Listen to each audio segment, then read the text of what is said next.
பாம்பன் புதிய ரயில் பாலத்தை திறந்து வைக்க பிரதமர் மோடி ஞாயிறன்று ராமேஸ்வரம் வருகை தரவுள்ளதால் 4 மணி நேரம் போக்குவரத்திற்கு சில கட்டுப்பாடுகள் விதிக்கப்பட்டுள்ளன.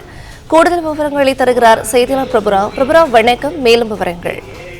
நிச்சயமாக பாரத பிரதமர் நரேந்திர மோடி நாளை பாம்பன் பால திறப்பு விழாவில் கலந்து கொள்வதற்காக ராமேஸ்வரம் வர உள்ளார். இதற்காக ஒரு விரிவான பாதுகாப்பு ஏற்பாடுகள் ஒரு பக்கம் செய்யப்பட்டிருக்கிறது. அதே நேரத்தில் போக்குவரத்தில் ஒரு சில மாற்றங்கள் செய்யப்பட்டுள்ளது. குறிப்பாக நாளை ஞாயிற்றுக்கிழமை என்பதால் வார விடுமுறை. ராமேஸ்வரத்தை பொறுத்தளவு வெளியூர் மற்றும் வெளிமாநிலங்களில் இருந்து சுற்றுலா பயணிகள் அதிகமாக வருவது வழக்கம். எனவே நாளை வரக்கூடிய சுற்றுலா பயணிகளை அந்த போக்குவரத்தை மாற்றம் செய்வது தொடர்பாக மாவட்ட காவல் கண்காணிப்பாளர் அலுவலகத்திலிருந்து ஒரு சுற்றறிக்கை வெளியிடப்பட்டுள்ளது. அதன் அடிப்படையில் ராமநாதபுரத்தில் இருந்து ராமேஸ்வரம் வரக்கூடிய அந்த தேசிய நெடுஞ்சாலையில் காலை 11 மணி முதல் பிற்பகல் 3 மணி வரை போக்குவரத்தில் மாற்றம் செய்யப்படுவதாகவும் அந்த நேரங்களில் ராமேஸ்வரம் நோக்கி வரக்கூடிய வாகனங்கள் எதுவும் அனுமதிக்கப்பட மாட்டாது என தெரிவித்திருக்கிறார். அதே போல ராமேஸ்வரம் நகர்ப்பகுதிகளுக்குள்ளுமே வாகனங்கள் இயக்குவதில் சில கட்டுப்பாடுகள் விதிக்கப்பட்டுள்ளது. அதே வேளையில் அவசர தேவைகளுக்காக குறிப்பாக இந்த ஆம்புலன்ஸ் உள்ளிட்ட அவசர தேவைகள் பாதிக்கப்படாமல் இருப்பதற்கான ஏற்பாடுகளும் விரிவாக செய்யப்பட்டுள்ளது. இருப்பினும் காவல்துறையை பொறுத்தளவு நாளை ஞாயிற்றுக்கிழமை என்பதால் ராமேஸ்வரத்துக்கு செல்ல திட்டமிடக்கூடிய பக்தர்கள் மற்றும் சுற்றுலா பயணிகள்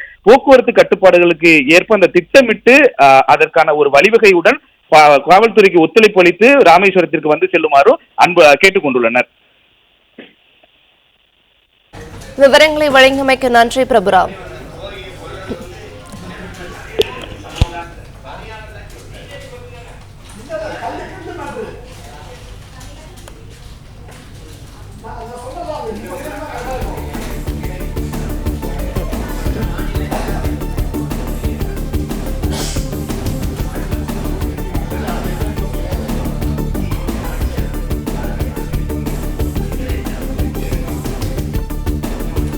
பிளே ஸ்டோர் மற்றும் ஆப் ஸ்டோரில் இருந்து பாலிமர் செயலியை QR கோடு மூலம் பதிவிறக்கம் செய்யுங்கள்.